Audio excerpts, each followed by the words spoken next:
en aquella época pues afligían a los pobres, e incluso algunos convertidos con mucha capacidad económica iban a las iglesias y pretendían que fueran tratados de una forma diferente, ¿no? En un trato preferencial, y eso ni al Señor le agrada y a Santiago pues lógicamente tampoco, ¿no? Y él habla mucho acerca de someterse a Dios, de buscar la sabiduría que viene de lo alto, porque también habla de una sabiduría terrenal, animal y diabólica.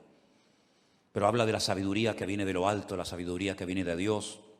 Que dicho sea de paso, él dice que si algún hermano en algún momento de su vida necesita sabiduría, porque no sabe qué hacer, pues que la pida el Señor. Pero cuando pida, que pida con fe, no dudando. Y el Señor dice que le dará la sabiduría necesaria para, en fin, para tomar la decisión o para hacer lo que le corresponda hacer. Habla acerca de la lengua.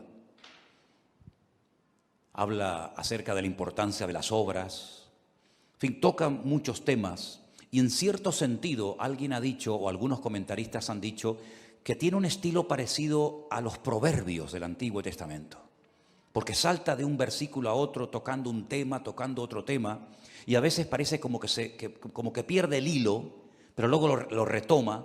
Es una carta muy interesante, es una carta muy bonita. Hay varias personas en el Nuevo Testamento que tienen el nombre de Jacobo o Santiago. El Señor Jesucristo tenía un hermano que se llamaba Santiago. Estaban Santiago los hijos de Zebedeo, estaban Santiago los hijos de Alfeo. Hay varias personas que reciben este nombre. Y en el capítulo 4, él toca un tema que a mí particularmente me ha llamado muchísimo la atención. Y ahora les voy a decir por qué, cuando terminemos de leer la porción. En el capítulo 4 de Santiago, desde el versículo 13 en adelante, la palabra de Dios dice así: vamos ahora, los que decís, hoy y mañana iremos a tal ciudad, y estaremos allá un año, y traficaremos, y ganaremos. Cuando no sabéis lo que será mañana, porque ¿qué es vuestra vida? Ciertamente es neblina que se aparece por un poco de tiempo y luego se desvanece. En lugar de lo cual deberíais decir, si el Señor quiere, viviremos y haremos esto o aquello. Pero ahora os jactáis en vuestras soberbias. Toda jactancia semejante es mala. Y al que sabe hacer lo bueno y no lo hace, le es pecado. ¿Cuántos dicen amén? Si algo creo que todos hemos aprendido en este último año, es que eso de hacer planes a largo plazo, como que ya no va. Ya todo es a corto plazo. Hemos visto que el mundo cambia de un día para otro con una rapidez tremenda. Hemos visto cómo la economía, las familias, las naciones, todo cambia con una rapidez tan brutal que eso, ya digo, de hacer planes a largo plazo, pues como que ya no va con nosotros. En aquellos tiempos de la Biblia en los que se escribió esta carta, el Imperio Romano no paraba de conquistar nuevas tierras. Y cuando conquistaba nuevos territorios, Roma tenía la costumbre de levantar nuevas ciudades y de invitar a la gente alrededor o de otras naciones a que fueran a vivir a esas ciudades. Y muchos judíos iban, porque el Señor les dio a ellos la capacidad de hacer negocios y de ganar dinero. Y muchos judíos iban a esas ciudades recién inauguradas para empezar una vida nueva. Y hacían planes, sobre todo con el objetivo, con la intención de ganar dinero, de hacerse ricos rápidamente, porque montarían el primer negocio de lo que fuera y lógicamente la gente tendría que recurrir a él para comprar lo que fuera. Y Santiago, observando la costumbre que había en aquella época de buscar nuevos territorios, nuevos lugares para empezar una vida nueva y ganar dinero rápidamente, fácilmente, dirige estas palabras específicamente a ese tipo de personas. Esas personas que hacían planes sin consultar con Dios. Esas personas que hacían planes a largo plazo y no metían a Dios en sus planes, sino que tenían como una especie de agenda, pero Dios no aparecía por ninguna parte. Y hay una clarísima advertencia para nosotros los creyentes hoy en día acerca de no hacer planes a largo plazo, porque es perder el tiempo. Y sobre todo cuando no consultamos con Dios, podemos correr graves peligros. ¿Qué es la vida? Es el título del mensaje de hoy. Santiago dice que la vida es como una neblina que aparece por un poco de tiempo y cuando te das cuenta se ha desvanecido y se ha ido para siempre. La semana pasada fui a un tanatorio a darle la despedida a un hermano mucho más joven que yo, que tuvimos la oportunidad de conocerlo con 14 años y llevarlo a los pies de Cristo, y por un tumor que tenía en su cabeza, pues ya en este momento no está entre nosotros, sino que está en la presencia del Señor. Y algunos de ustedes lo conocieron, porque durante algún tiempo fue el batería de esta congregación, de esta iglesia, nuestro hermano Santi, que partía a la presencia del Señor la semana pasada.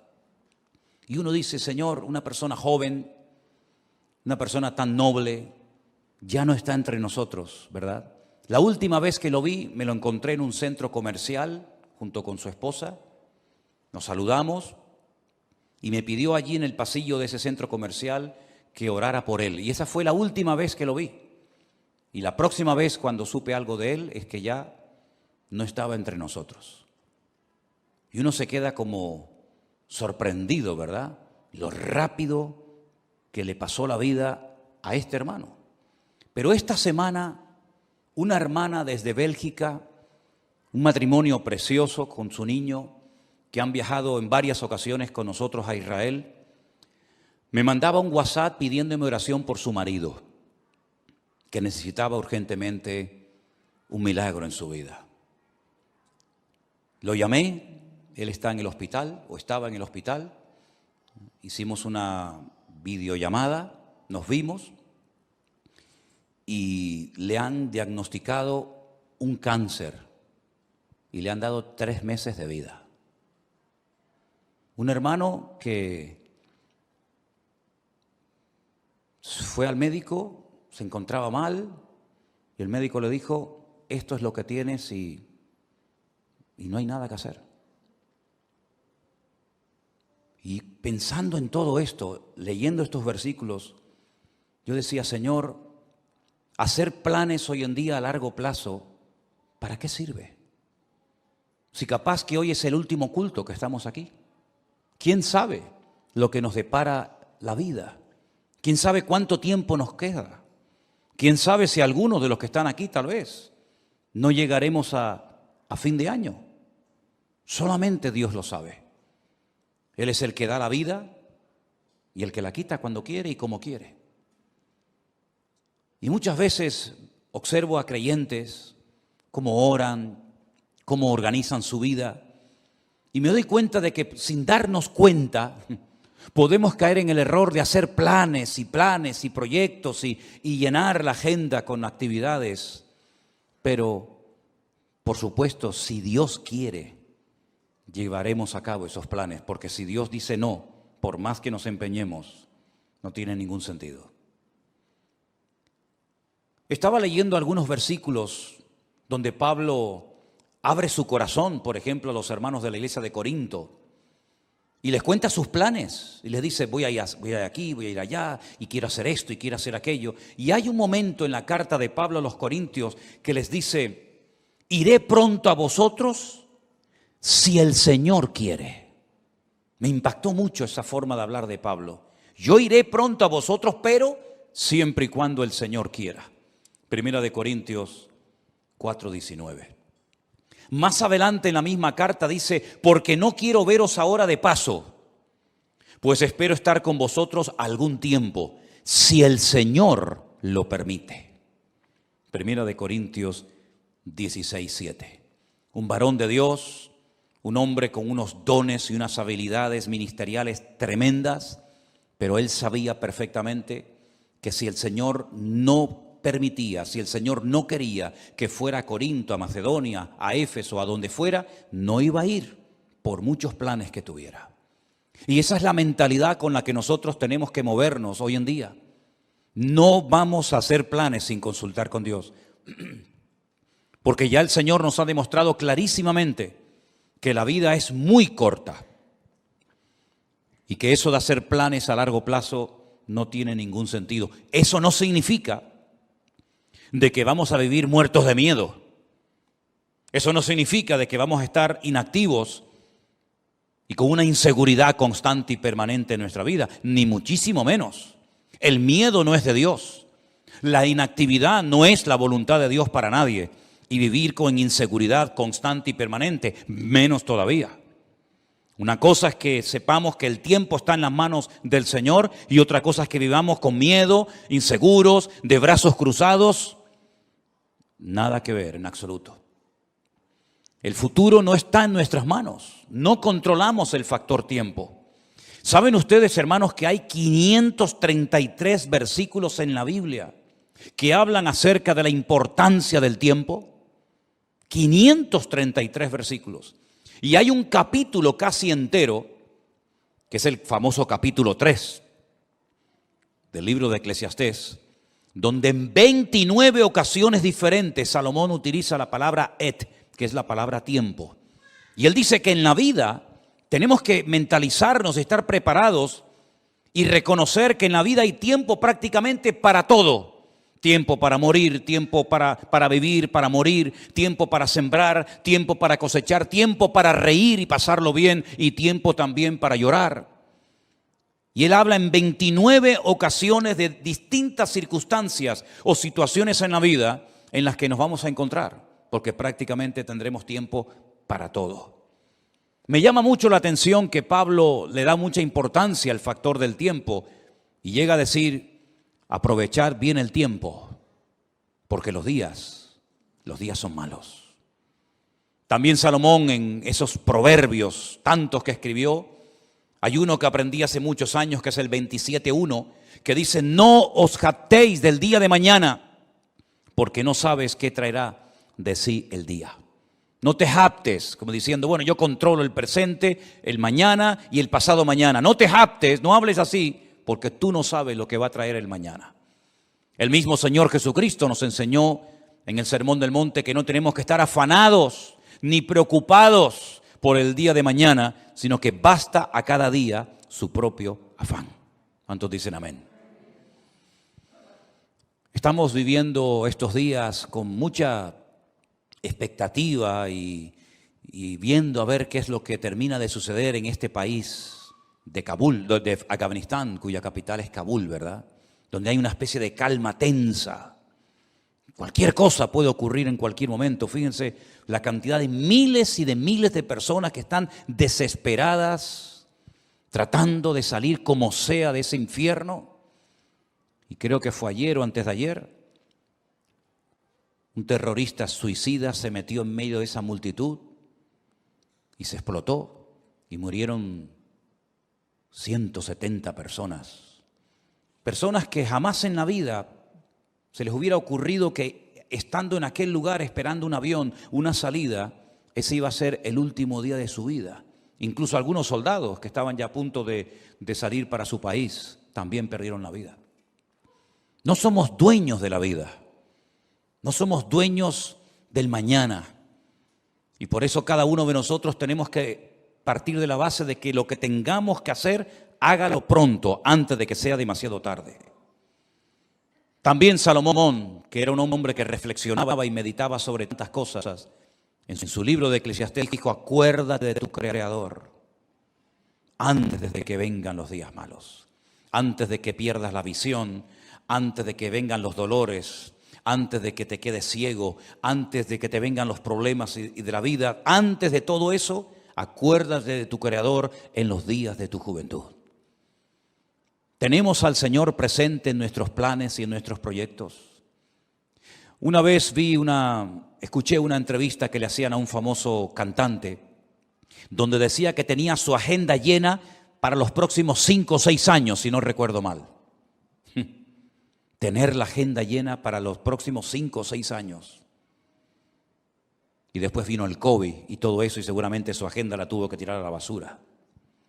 Yo no sé si tú llevas una agenda y unos planes y unos proyectos y unos sueños, pero como no metas al Señor en esos sueños, planes y proyectos, ¿quién te asegura a ti de que vas a poder cumplir con todos tus sueños y con todos tus objetivos? Por eso siempre le digo a la gente, ¿has orado y has consultado con Dios lo que has decidido hacer? ¿O simplemente te has limitado a informar a tus padres, informar a la iglesia, informar a Dios de lo que tú ya en tu corazón has decidido hacer? Esa es una mala costumbre. Por eso Santiago dice que el que sabe hacer lo bueno y no lo hace, está pecando. Y pecamos cuando informamos a Dios de los planes que ya hemos decidido llevar a cabo. Esa no es la actitud de un cristiano maduro. La actitud de un cristiano maduro que quiere agradar a Dios tiene que ser: Señor, esta es tu voluntad. ¿Quieres que haga esto? ¿Quieres que me dedique a esto? ¿Quieres que me quede aquí? ¿Quieres que me vaya para allá? En otras palabras, Señor, no quiero forzar circunstancias. No quiero que respaldes mis planes si no coinciden con tus planes. Que no se haga nunca nuestra voluntad, sino la de Dios en nuestras vidas. ¿Cuántos dicen amén? La vida se pasa volando. Curiosamente, el otro día Miriam estaba así como un poco mosqueada porque no le hace gracia cumplir 25 años. ¡Oh, qué tragedia!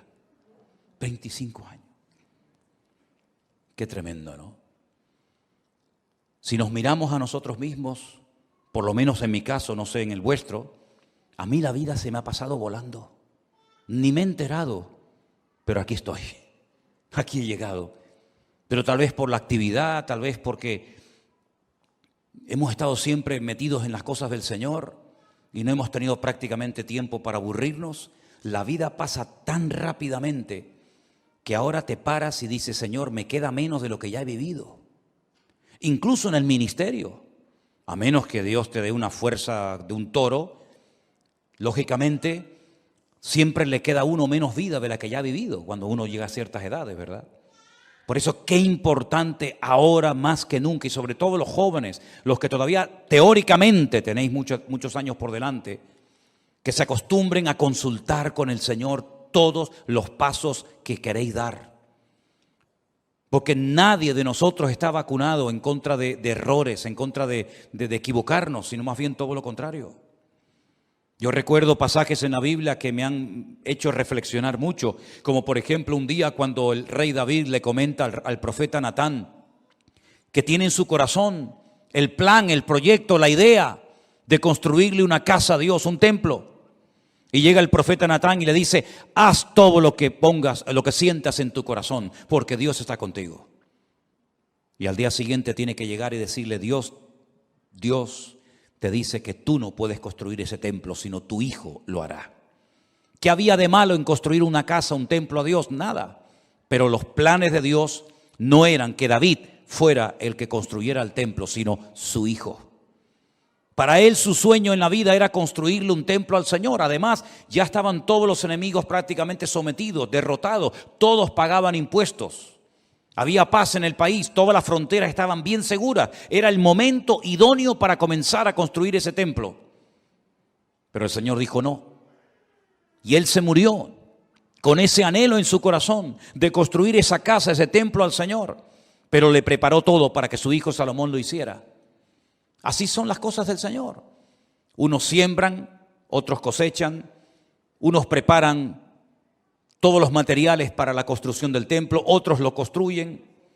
Cada uno de nosotros tenemos que consultarle al Señor si lo que estamos haciendo con la única vida que tendremos, que es esta, porque con la otra vida no contamos en el sentido de que allí no vamos a mandar nosotros, pero con la única vida que nosotros podemos tener un mínimo de voluntad, tenemos que acostumbrarnos a someter todo absolutamente a Dios, para no perder el tiempo, para no encariñarnos, para no entusiasmarnos con cosas, con planes, con lugares, con personas que al fin y al cabo no entraban dentro de los planes de Dios.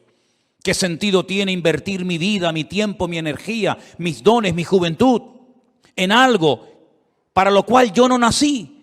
en algo que Dios no dispuso para mi vida? ¿Qué sentido tiene? Ninguno. Haber perdido mi tiempo, haber perdido mi vida en cosas que no eran de la voluntad de Dios. Sí, habrás ganado mucho dinero, pero dice la Biblia que un hombre, y si ustedes han prestado atención a la lectura esta tarde, fue muy interesante la parábola que el Señor contó. Un hombre que fue prosperado en sus negocios, un hombre que decidió ampliar sus graneros, porque había producido tanto su herencia, había producido tanto su negocio, que dijo, bueno, voy a derrumbarlo todo y voy a construir graneros más grandes. Los derribaré, edificaré mayores, guardaré mis frutos, guardaré todos mis tesoros, todo mi patrimonio. Y cometió una gravísima equivocación.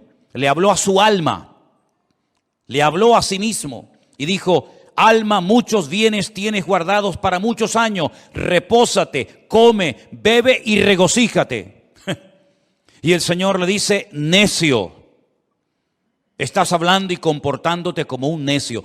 Tendrás dinero, tendrás mucho patrimonio, tendrás muchas cosas, pero eres un necio. Porque la forma como hablas delata tu inmadurez. La forma como hablas no es de un hombre sabio. ¿Cómo le vas a decir a tu alma que todo lo que has acumulado es para que ahora reposes, comas, bebes y disfrutas de la vida? Si esta noche vienen a buscarte, a pedirte tu alma, ¿qué harás con todas tus riquezas? No te van a servir absolutamente de nada. Absolutamente de nada. Dice, así es el que hace para sí tesoro, pero no es rico para con Dios. ¿Estás atesorando en Dios o estás atesorando para este mundo pasajero y efímero, que es como neblina que pasa rápidamente? Cuando uno observa a las personas del Antiguo Testamento, sobre todo al principio en el libro del Génesis, la cantidad de años que vivían, llegando a edades tremendas, como por ejemplo la del famoso Matusalén, que parece que no se moría nunca, ¿verdad? 100, 200, 300, 400, una barbaridad de años. Pero al final, por muchos años que vivieron, todos y cada uno de ellos murieron y partieron a la presencia de Dios. Y por muchos años que podamos vivir en este mundo, tarde o temprano tendremos que reconocer que en este mundo estábamos de paso. Tuvimos el privilegio de haber conocido a Cristo y de haber aceptado a Cristo como nuestro Señor y Salvador personal, de haber entendido el Evangelio. Pero no solamente eso es importante, sino una vez que yo me he convertido, lo cual no es fruto de la casualidad, sino del plan de Dios para mi vida, como aquel sabio hombre, tenemos que decirle al Señor, y ahora que soy salvo, ahora que he entendido el Evangelio, cuando hay millones y millones de personas en el mundo que no saben ni quién eres, jamás en la vida han tenido una Biblia en la mano, y yo dentro de toda esa multitud enorme de personas te he conocido, he entendido la palabra, tengo la Biblia conmigo cada día, ahora ¿qué quieres que yo haga? Porque sería absurdo y necio por nuestra parte pensar que me he convertido para nada. Simplemente para no irme al infierno, simplemente para ir a la presencia del Señor. Y el tiempo desde que me convertí hasta que vaya a la presencia del Señor, ¿qué hago? Puede ser que en algunos casos algunos tienen que seguir haciendo y dedicándose a lo que hicieron antes de convertirse, no digo que no.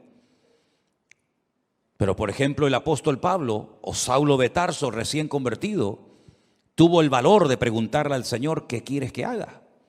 Porque teóricamente lo humanamente, lo lógico hubiera sido volver a Jerusalén, contarle a los que te enviaron que tuviste una experiencia que te cambió la vida y seguir con tu tradición, con tu ley, con tu mundo de rabino, etcétera, etcétera. Pero fue valiente y se atrevió a decirle a Dios, ¿y ahora qué quieres que haga? Y el Señor le dijo, entra en la ciudad y se te dirá lo que debes de hacer. No le habló un ángel. No le habló Dios con una voz audible revelándole el plan para su vida, pero Dios utilizó a un hombre fiel que estaba viviendo en aquella ciudad que se llamaba Ananías. Y Ananías fue, oró por él y le dijo, hermano Saulo, esto y esto es lo que Dios quiere que hagas con tu vida. ¿Tú has tenido esa segunda experiencia? ¿O has tenido solamente la experiencia de haber nacido de nuevo? Gloria a Dios por ella. ¿O has tenido la segunda experiencia de decir, no solamente me convertí, sino que además esperé en el Señor y el Señor me reveló cuál era su voluntad para mi vida? Yo sí la tuve, tanto la primera como la segunda. Le dije una noche al Señor, muy joven, ¿qué quieres hacer con mi vida? Y Él puso en mi corazón y las puertas se me abrieron y las circunstancias se dieron para que yo me preparara. Y en los últimos 40 años de mi vida he estado sirviendo a Cristo, lo cual ha sido la mejor decisión que he tomado en toda mi vida. Y lo que lamento es que no podré tener tal vez otros 40, 50 o 60 años sirviendo al Señor, porque hay tanto por hacer. Hay tantas vidas que aún no han conocido a Cristo. Hay tanta palabra que aún queda por enseñar. Pero gloria al Señor que en la Biblia vemos que uno moría y Dios automáticamente levantaba a otro. Me imagino que para el pueblo de Israel habrá sido una tragedia, una pérdida tremenda el haber perdido a Moisés, porque además ni pudieron enterrarlo, porque se fue una mañana a orar al monte y nunca más volvió, porque dice que Dios lo enterró y nadie sabe dónde Dios lo metió. Y me imagino que algunos habrán dicho, ¿y ahora qué hacemos? El Señor levantó a otro hombre llamado Josué. Amén, hermanos. Y Josué terminó la tarea que Moisés no pudo acabar, que era la de introducir al pueblo de Israel en la tierra prometida y después distribuir la tierra proporcionalmente a todas y a cada una de las tribus de las familias. Y cuando muere Elías, aquel hombre valiente, aquel hombre que Dios usó tanto, alguien habrá dicho, bueno, ¿y ahora? ¿Ahora cómo Dios nos va a hablar si no hay nadie? Claro que había alguien. Dios levantó a un Eliseo. La tragedia fue que cuando murió Eliseo no hubo otro que se levantara como él. Y hoy en día tenemos que partir de la base de que nos complementamos los unos a los otros. Y uno llega hasta un punto y el otro sigue de ese punto al siguiente y así sucesivamente. Y tenemos que pedirle al Señor, Señor, ¿para qué me has traído a este país? ¿Para qué me has traído a esta iglesia? ¿Por qué he conocido este ministerio? ¿Por qué te he conocido a ti? El otro día paseando por la calle, oía a algunas personas hablar y conversaciones y yo decía, Señor, no sé cómo hoy en día hay gente que es capaz de vivir sin Dios. Vidas huecas, vidas vacías, no tienen tema de conversación, siempre hablan de lo mismo. Pones la televisión y llega un momento que dices, Dios mío, me siento como un bicho raro. Todo lo que oigo es como en otra frecuencia completamente diferente a la que nos tenemos que mover los creyentes. Vemos una necesidad tremenda en Afganistán. Bueno, yo no hablo el idioma de ellos ni mucho menos, pero hasta te entran las ganas de decir, Dios mío, me gustaría ir para allá para poder evangelizarles y poder hablarles de Cristo, ¿no? Y como en Afganistán hay 20.000 lugares en el mundo donde hay tanta necesidad de tanta gente que no conoce al Señor. Y después por otra parte te encuentras a un montón de creyentes aburridos, que no le encuentran sentido a su vida. Creyentes que pasan los días, las semanas, los meses y los años, y cuando no le duele aquí, le duele allá, y cuando no le duele allá, le duele por allá, y siempre soy yo, mi necesidad, mi economía, mi dolor, mi artrosis, mi artritis, mi no sé qué. Y yo digo, pero Dios mío, ¿cuándo nos vamos a dar cuenta de que no estamos en esta vida para perder el tiempo? Sino que estamos en esta vida para cumplir con el propósito por el cual tú permitiste que yo naciera y volviera a nacer de nuevo al conocerte a ti. ¿Qué es la vida? Neblina, lo dice bien claramente la palabra de Dios. Es una neblina. Cuando te das cuenta, llegas a los 25, a los 30, a los 40, a los 50, a los 60, a los 70, a los 80 y vamos a parar ahí. Y uno dice, ¿y qué son 80 años? ¿Qué son 90 años? Me acuerdo un día fui a ver a mi abuelo en los últimos días ya de vida que le quedaban.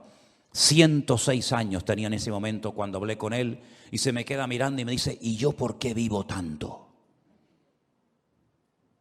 ¿Por qué vivo tanto? No me muero nunca, me dice.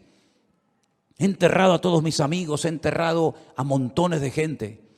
Y se cumplió aquello que decía mi padre, el viejo, el abuelo nos va a enterrar a todos, porque todos se morían menos él. Pero al final murió, se le acabó la pila. Y uno dice, madre mía, 106 años. ¿Y qué son 106 años? No es nada, es neblina que pasó. Duró un poco más la neblina ese día, pero al final la neblina terminó también disolviéndose. Hay un versículo en la Biblia en el libro de Eclesiastés. Vengan conmigo, por favor, al capítulo 3. Muy interesante, donde Salomón, reflexionando acerca de lo que es la vida, las distintas circunstancias, momentos y experiencias que vamos a tener, él dice lo siguiente: ¿qué provecho tiene el que trabaja de aquello en que se afana? Eclesiastés 3:9. ¿Qué provecho tiene? ¿Cuál es el objetivo? ¿Cuál es la finalidad de aquello en lo que me afano? Dice Salomón: yo he visto el trabajo que Dios ha dado a los hijos de los hombres para que se ocupen de él. Todo lo hizo hermoso en su tiempo y ha puesto eternidad en el corazón de ellos, sin que alcance el hombre a entender la obra que ha hecho Dios desde el principio hasta el fin. Yo he conocido que no hay para ellos cosa mejor que alegrarse y hacer bien en su vida. Y también que es don de Dios que todo hombre coma y bebe y goce el bien de toda su labor. He entendido que todo lo que Dios hace será perpetuo. Sobre aquello no se añadirá, ni de ello se disminuirá, y lo hace Dios para que delante de Él teman los hombres. Aquello que fue, ya es, y lo que ha de ser, fue ya, y Dios restaura lo que pasó. Es como un círculo, ¿verdad? Unos van, unos vienen, unos mueren, unos nacen. Pero las lecciones que el Señor ha grabado a fuego en nuestros corazones en este último año, creo que no tenemos que olvidarlas nunca en la vida. Dios nos está dando oportunidades hoy en día más que nunca para que podamos hacer lo más importante que podemos hacer, que es servir a Dios, servir a su obra y dar la vida en rescate por muchos. ¿Cuántos dicen amén? Nadie de los que están aquí en esta tarde que ha conocido el Evangelio tiene por qué sentirse inútil, que no sirve para nada, que no está capacitado, que no sabe. Déjense de excusas, hermanos. Todos y cada uno de los que estamos aquí hemos sido llamados específicamente por el Señor. Primero para que le conociéramos a Él. Pero ya le conoces, ya está, gloria a Dios. Ahora cada día nos esforzamos, leemos la palabra, estudiamos, oramos, nos congregamos. Eso es normal en la vida de cualquier creyente, el crecimiento, el desarrollo, la madurez, ¿verdad? Pero la actividad propia de cada miembro es insustituible. Nadie puede ocupar tu lugar en el cuerpo, porque cada uno de nosotros tenemos una función que cumplir. Y la Biblia dice que una iglesia sana es cuando cada miembro reconoce para qué está en ese cuerpo, cuál es su función y cuál no es su función. A veces veo gente que se quiere dedicar a lo que Dios no lo ha capacitado, en vez de dedicarse y ocuparse a lo que Dios sí le ha capacitado. No tienen que imitar a nadie, no tienen que frustrarse diciendo: a mí me gustaría cantar o predicar o hacer o ser como aquella otra persona. No, porque no es así como tenemos que movernos en el reino. Tenemos que decirle al Señor: Señor, ¿cuál es mi función? Y dice la Biblia que hay miembros en el cuerpo que parece que no sirven para nada, pero a la hora de la verdad son a veces los más necesarios. Y hoy en día necesitamos un ejército de hombres y mujeres que pasen tiempo orando a Dios. Hay tantas necesidades. Una de las cosas que más me golpea el alma cada día es cuando recibimos cientos de peticiones de auténticas tragedias, de niños que se están muriendo, de familias destrozadas, de gente que le han diagnosticado un cáncer, de gente que se encuentra, y es todos los días, peticiones y peticiones y peticiones. Y necesitamos un ejército de personas que tomen conciencia de la realidad del mundo espiritual. El mundo espiritual está cambiando de una forma galopante, tremenda. Y espero equivocarme en lo que voy a decir. El tiempo lo dirá. Pero probablemente cambios aún más brutales, más bruscos que los que hemos experimentado en este último año están en el horizonte. Desde hace años, simplemente para ponerles un pequeño ejemplo, desde hace años Israel viene advirtiendo al mundo del peligro de que una nación árabe se haga con armas atómicas. No hay ninguna nación árabe hoy en día en el mundo que disponga de armamento nuclear, ninguna. Pero hay una que Israel viene años diciendo: están preparándose para tener su armamento nuclear, y me refiero concretamente a Irán, la antigua Persia. El Estado Mayor del Ejército de Israel acaba de anunciar hace unos días algo que muchas veces no aparece en los medios de comunicación, que en menos de 2 meses se calcula que Irán ya puede tener su armamento nuclear preparado y dispuesto. ¿No les ha sorprendido la velocidad y lo rápido con lo que están saliendo los soldados norteamericanos, por ejemplo, de Afganistán, donde han estado 20 años? ¿Por qué tanta prisa? ¿Por qué tanto apuro? Parece que hay que salir ya. ¿No lo podían haber hecho hace años de una forma más escalonada, mejor organizada? ¿Por qué tanto a prisa? Porque Estados Unidos no puede permitirse el lujo de tener a 400.000 soldados en un país haciendo prácticamente nada, sabiendo lo que se viene encima. Israel se está preparando para atacar Irán. No puede esperar que Irán le ataque, porque si Irán le ataca, lo destruye. Israel tiene que pegar primero para no ser destruida. Si en los próximos meses, como se comenta, Israel decide atacar Irán, porque sabe que le queda poco tiempo, menos de 2 meses, para decir vamos a por ellos, el mundo va a cambiar completamente. Por eso cuando veo a creyentes hablando de vanidades, de modas, de cosas ridículas y absurdas, yo digo, pero no son conscientes de la que se nos viene encima. Si este hecho, que espero que se dilate en el tiempo, se va a llevar a cabo en los próximos meses, nuestra vida va a cambiar para siempre. Y puede ser el inicio perfectamente de una tercera guerra mundial, donde se van a utilizar una serie de armas que no se han utilizado jamás, y donde los bloques bien posicionados, los chinos, los rusos, los árabes, Occidente, Oriente, ya cada uno sabe dónde colocarse y qué fichas mover en el tablero. Por eso lo que tengamos que hacer, queridos hermanos, vamos a hacerlo pronto, porque el tiempo se acorta y no hay tiempo que perder. Y la palabra del Señor nos enseña que Cristo viene pronto, pero antes de que el Señor venga, dará un tiempo de gracia para que el hombre conozca el Evangelio. Pero dice, ¿cómo creerán si no hay quien les predique? No tenemos que decir que no ha habido personas que se han convertido, vamos a decir, entre comillas, solas. Sí, hay algún caso por ahí, sí. Alguna persona que se compra una Biblia, que viene a una iglesia, sí, pero son los menos.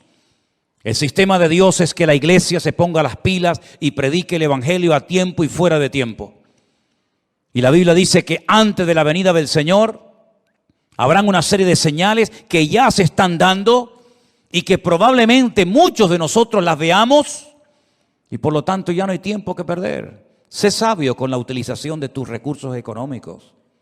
Sé sabio con tu tiempo. Organízate de tal manera de que tengas tiempo para estudiar las profecías, para prepararte, para servir al Señor. Y mira, y cualquiera,